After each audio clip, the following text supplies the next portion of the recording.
Congress party వచ్చి దాదాపు 22 నెలలు అయిపోయింది. ఇప్పటికీ కాంగ్రెస్ పార్టీ తెలంగాణలో ఒక్కొక్కరికి ఎంత బాకీ ఉందని చెప్పేసి బీఆర్ఎస్ చాలా ఒక వినూత్న ప్రోగ్రాం తీసుకుంది. కాంగ్రెస్ బాకీ కార్డు ఏదైతే కాంగ్రెస్ పార్టీ వాళ్ళు చెప్పారో హామీ కార్డుకి సంబంధించి దానికి విరుగుడా ఇది తీసుకొచ్చారని చెప్పేసి చెప్తున్నారు. దీనికి సంబంధించి మనతో మాట్లాడడానికి మాజీ మంత్రి జగదీష్ రెడ్డి ఉన్నారు. అలా ఏంటి కాంగ్రెస్ బాకీ కార్డు అని చెప్పేసి ఒకటి కొత్త ప్రోగ్రాం తీసుకొచ్చారు.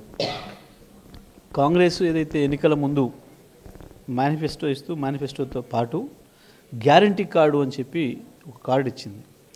ఇప్పుడు మేము దీంట్లో ఏదైతే పేర్కొన్నామో వీటన్నిటినీ ఆ రోజు కార్డు రూపంలో ఇస్తూ ఇది గ్యారంటీ, మీకు ఇది చాలా విలువైన కార్డు, ఇది మీ ఇళ్లలో దాచిపెట్టుకోండి, మేము రాగానే 100 రోజుల లోపలనే దీన్ని అమలు చేస్తాం అని చెప్పి చాలా స్పష్టంగా PCC president, PCC working president బట్టి విక్రమార్కతో సహా అందరూ కూడా చెప్పినారు.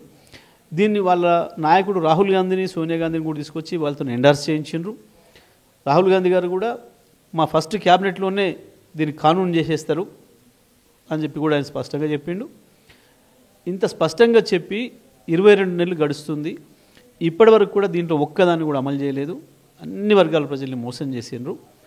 కాబట్టి మీరు ఏదైతే మాట ఇచ్చి ఆ రోజు ప్రజల దగ్గర నుంచి వెళ్ళి ఓటు గుంజుకున్నారో దానికి మీకు కాంగ్రెస్ పార్టీ పడ్డ బాకీ ఇది అని చెప్పి ఈ 22 నెలలుగా ఒక్కొక్క వర్గానికి ఎవరికి ఎంత బాకీ పడ్డారో దాన్ని స్పష్టంగా తెలియజేస్తూ కాంగ్రెస్ గ్యారంటీ కార్డు ఇవాళ కాంగ్రెస్ బాకీ కార్డు అయింది అని చెప్పి ప్రతి ఇంటికి గుర్తు చేయడానికి మేము ఈ కార్డును పంపించేదాని కొరకు ఇవాళ పార్టీ నిర్ణయం తీసుకొని వర్కింగ్ ప్రెసిడెంట్ గారు కేటీఆర్ గారు ఈరోజు దీన్ని విడుదల చేయడం జరిగింది. అంటే ఎట్లా రాష్ట్ర స్థాయి నాయకులు ఇంటింటికి వెళ్ళి పంపిణీ చేస్తారా? ఎట్లా ప్రోగ్రామ్ ఎట్లా తీసుకోబోతున్నారు? జిల్లా స్థాయి నాయకులు ఎట్లా? రేపటి నుండే ఇది ప్రతి గ్రామంలో ప్రతి ఇంటికి పోవాలి, పట్టణాలలో ప్రతి వార్డులో ప్రతి గల్లీలో కూడా ప్రతి ఇంటికి పోవాలి. రాష్ట్ర స్థాయి నాయకులు, జిల్లా నాయకులు ఎక్కడికక్కడ వారు పాల్గొంటూనే గ్రామస్థాయి, వార్డు స్థాయి, పట్టణంలో బూత్ స్థాయి కార్యకర్తల వరకు కూడా ప్రతి ఒక్కరు కూడా ఈ కార్డును తీసుకొని వాళ్ళ వాళ్ళ ప్రాంతాల నుండే ఇళ్ళకి వెళ్ళి ప్రజలకు ఇచ్చి అక్కడ ఉండే మహిళలు కావచ్చు, అక్కడ ఉండే యువత కావచ్చు, అక్కడ ఉండే విద్యార్థులు కావచ్చు, అక్కడ ఉండే వృద్ధులు కావచ్చు, వాళ్ళు రైతులు కావచ్చు, రైతు కూలీలు కావచ్చు, ఆటో కార్మికులు కావచ్చు, ప్రభుత్వ ఉద్యోగస్తులు కావచ్చు, ఎవరెవరిని ఎట్లా మోసం చేసిందో వారిని కలిసి వారికి ఒకసారి కార్డు ఇచ్చి గుర్తు చేసి, ఇగో కాంగ్రెస్ పార్టీ 22 నెలల క్రితం మీకు మాట ఇస్తే మీరు ఓటేసిండ్రు, బట్ ఇవాళ మిమ్మల్ని ఈ రకంగా మోసం చేసింది, మళ్ళీ కాంగ్రెస్ ఒకసారి మీ ముందుకు వచ్చే అవకాశం ఉంది, వచ్చినప్పుడు ఈ కార్డును చూపించి అడగండి వాళ్ళను, ఇది కరెక్టా కాదా, మీరు మోసం చేసింది నిజమా కాదా, మీరు మాకు బాకీ పడ్డది నిజమా కాదా, మీరు మా బాకీ ఏందో తీర్చినాకనే మళ్ళీ మీరు మమ్మల్ని ఏదైనా అడగదలుచుకుంటే అడగండి, మళ్ళీ ఓటు అడగదలుచుకున్నా ఈ బాకీ తీర్చినాకనే ఓటు అడగండి అని చెప్పి అడిగే పద్ధతుల్లో ప్రజల్ని చైతన్యం చేయడం కొరకు ఇది ప్రతి ఒక్కరం కూడా ఈ కార్యక్రమాన్ని తీసుకుంటాం. జిల్లా స్థాయిలో, గ్రామాల స్థాయిలో, వార్డు స్థాయిలో కూడా తప్పకుండా దీన్ని ఇంటింటికి పంచే. మీరేమో బాకీ కార్డు అని చెప్తున్నారు. పక్క రాష్ట్రాల్లో ఎన్నికల్లో జరిగితే అక్కడ అగ్రస్థాయి నాయకులు తెలంగాణలో మొత్తం అన్ని ఇంప్లిమెంట్ చేసినామని చెప్పేసి పక్క రాష్ట్ర ఎన్నికల ప్రచారంలో చెప్పుకుంటున్నారు. మరి ఎట్లా వస్తున్నారు దాన్ని? అందుకే మేము చెప్పదలుచుకుంది, ఇవాళ తెలంగాణ ప్రజల ముందు మరొకసారి అవకాశం వస్తుంది. అది జూబ్లీ హిల్స్ ఉప ఎన్నిక కావచ్చు, లేదా రేపు పెట్టబోతున్న స్థానిక సంస్థల ఎన్నికలు కావచ్చు, పంచాయతీరాజ్ మున్సిపల్ స్థానిక సంస్థల ఎన్నికలు కావచ్చు. అక్కడికి వచ్చినప్పుడు మరి ఈ ముఖ్యమంత్రి కావచ్చు, పీసీసీ ప్రెసిడెంట్ కావచ్చు, లేదా వాళ్ళ ఆల్ ఇండియా నాయకులు రాహుల్ గాంధీ కావచ్చు, ఖర్గే గారు కావచ్చు, ఇంకెవరైనా కావచ్చు, పక్క రాష్ట్రాలకు కూడా పోయి మళ్ళీ వాళ్ళని కూడా మోసం చేసే ప్రయత్నం చేస్తున్నారు మనలాగా. ఇగో ఇది మీరు ఎన్నికలు వచ్చినప్పుడు మీరు చేసింది అబద్ధము, మీరు చేసింది తప్పు, మీరు చేసింది మోసం, మీరు మాకు బాకీ పడారన్న పద్ధతుల్లో మీ తీర్పిస్తే, కాంగ్రెస్కు వ్యతిరేకంగా మీరు తీర్పిస్తే వీళ్ళు చేసింది మోసం అనేది తెలిసిపోతుంది ప్రపంచానికి. ఇంకా 3 ఏళ్ల సమయం ఉంది కాబట్టి కనీసం ఒళ్ళు దగ్గర పెట్టుకొని మీ బాకీ తీర్చడానికైనా ప్రయత్నం చేస్తారు, కనీసం మీకు ఇచ్చిన హామీలు నెరవేర్చే ప్రయత్నం చేస్తారు. అది చెయ్యాలంటే మీరు మీ ఇంటి మీదకి వచ్చిన కాంగ్రెస్ను నిలదీయాలి, దానికి వ్యతిరేకంగా ఓటు వేయాలి అనే చైతన్యాన్ని ప్రజలకు తీసుకురావడానికి ప్రయత్నం చేస్తారు. ఏంటి రాహుల్ గాంధీ కానీ ప్రియాంక గాంధీ ఎలక్షన్ టైంలో చాలామంది చెప్పారు, మళ్ళీ రాలేదు అంటే వీళ్ళు వాళ్ళకి ఏమైనా చెప్తున్నారా? ఆల్రెడీ ఇక్కడ అన్ని ఇంప్లిమెంట్ అయిపోతున్నాయని చెప్పేసి తప్పుడు సమాచారం ఏమైనా ఇస్తున్నారా, లేకపోతే వాళ్ళకి తెలిసి సపోర్ట్ ఏం చేస్తుంది? ఇప్పుడు ఆ సంగతి రాహుల్ గాంధీ, ప్రియాంక గాంధీ, ఖర్గే గారు, సోనియా గాంధీ గారు తేల్చుకోవాలి.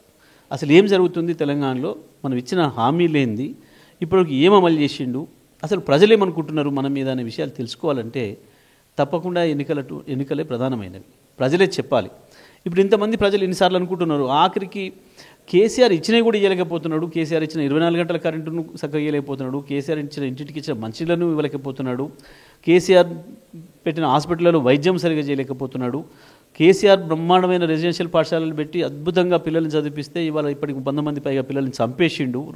ముఖ్యమంత్రి స్వయంగా విద్యాశాఖ మంత్రిగా ఉండి యువతకి ఇచ్చిన మాటను మోసం చేసిండు. పాపం యువకులు ఇవాళ చనిపోతున్నారు, బాధలు పడుతున్నారు. ఇట్లా రైతాంగానికి కనీసం యూరియా కూడా అందించలేని దుస్థితి నీ ప్రభుత్వం చేస్తుంది, నీ కాంగ్రెస్ ప్రభుత్వం చేస్తుంది అని చెప్పి రాహుల్ గాంధీకి, సోనియా గాంధీకి, ఖర్గేకు కూడా తెలియాలి అని అంటే వచ్చిన ఎన్నికల్లో కాంగ్రెస్ పార్టీని ఓడగొడితేనే వాళ్ళకు తెలుస్తుంది, ఓహో మనవాడు ఈ రకంగా చేస్తున్నాడు అనేది వాళ్ళకి అర్థమవుతుంది. కాబట్టి ప్రజల చేతికి వచ్చింది ఇప్పుడు ఆయుధం. మీరు రోజు మాట్లాడుకుంటుంది ఏదైతే ఉందో, మీరు బాధపడుతున్నది ఏదైతే ఉందో, మీ బాధను వ్యక్తీకరించాలి. ఆయన చేస్తుంది మోసము, ఆయన చేస్తుంది తప్పు అని చెప్పాలి అంటే మీ చేతికి వచ్చిన ఆయుధాన్ని వినియోగించాలి. మీరు కాంగ్రెస్కి వ్యతిరేకంగా ఓటు వేస్తేనే తప్పకుండా వాళ్ళు కూడా కళ్ళు తెరుస్తారు. ఫైనల్గా చెప్పండి, ఇప్పుడు రానున్న జూబ్లీస్ కానీ లేకపోతే ఈ స్థానిక సంస్థల ఎన్నికల్లో ఇదేనా మీ ప్రచారాస్త్రం? తప్పకుండా ఇది ప్రధానమైంది ఇదే కదా. మేము కొత్త కోరికలు కోరతలేము, పాతవి మీరు ఇచ్చిన హామీల్ని నెరవేర్చమని మాత్రమే మేము అడుగుతున్నాము. ప్రజలకు బాకీ పడ్డది ఏదైతే ఉందో బాకీ తీర్చండి అని చెప్పి ప్రజల తరఫున ప్రధాన ప్రతిపక్షంగా అడగటం మా బాధ్యత, ప్రజలకు గుర్తు చేయడం మా బాధ్యత, ప్రజల తరఫున కొట్లాడటం మా బాధ్యత. కాబట్టి తప్పకుండా ఇదే కార్యక్రమాన్ని మేము తీసుకుంటాం. 10 ఏళ్ళలో చేయలేని బీఆర్ఎస్ మేము చాలా చేస్తున్నాం అని చెప్పేసి ప్రభుత్వం చెప్తుంది. ప్రజాపాలన అంటున్నారు, చాలా గొప్ప పాలన అంటున్నారు. మీరేమో బాకీ కార్డులు అని చెప్పేసి కొత్త తీసుకొస్తున్నారు. వాళ్ళని కూడా వాస్తవం, అబద్ధం లేదు.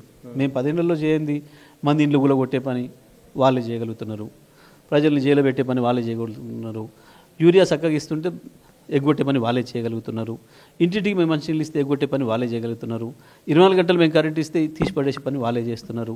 మేము చేయలేని పనులు వాళ్ళు చాలా చేస్తున్నారు. మేము చేసిన ఏది వాళ్ళతో కావట్లేదు. ఇది వాస్తవం, ఇది ప్రజలు చెప్పాలి. అందుకే ఖచ్చితంగా ఏదైతే కాంగ్రెస్ పార్టీ చేస్తున్న మోసాలకు సంబంధించి ప్రతి కార్డు రూపంలో ప్రతి ఇంటికి, ప్రతి ఒక్క తెలంగాణలో ఉన్న ప్రతి ఒక్క పౌరుడికి ఏదైతే 22 నెలలుగా కాంగ్రెస్ పార్టీ ఏదైతే హామీలకు సంబంధించి మోసం చేస్తుందో ప్రతి ఒక్కరి దగ్గరికి వెళ్లే విధంగా ఈ కార్డుల పంపిణీ త్వరలోనే రేపటి నుంచి శ్రీకారం చుట్టబోతున్నామని చెప్పేసి రానున్న జూబ్లీహిల్స్ ఎన్నికలు మరియు స్థానిక సంస్థల ఎన్నికలకు సంబంధించి ఇదే మా ప్రధాన ప్రచార అంశంగా ఉండబోతుందని చెప్పేసి జగదీష్ రెడ్డి చెప్తున్నారు. ఖచ్చితంగా 10 ఏళ్లలో మేము చేయలేని పనులు అన్నీ వాళ్ళు ఇప్పుడు చేసుకుంటూ వస్తున్నారు. కాబట్టి మళ్ళీ కేసీఆర్ పాలన మాత్రమే గుర్తు చేసుకుంటున్నారు. సో కేసీఆర్ ఇచ్చిన హామీలు కూడా కనీసం రేవంత్ రెడ్డి ఇవ్వలేకపోతున్నాడని చెప్పేసి జగదీష్ రెడ్డి చెప్తున్న పరిస్థితి. విడిజన్లీ సతీష్తో సురేష్, తొలి వెలుగు. అసలైన తొలి వెలుగు. ఫాలో వాట్సాప్ @తొలి వెలుగు official.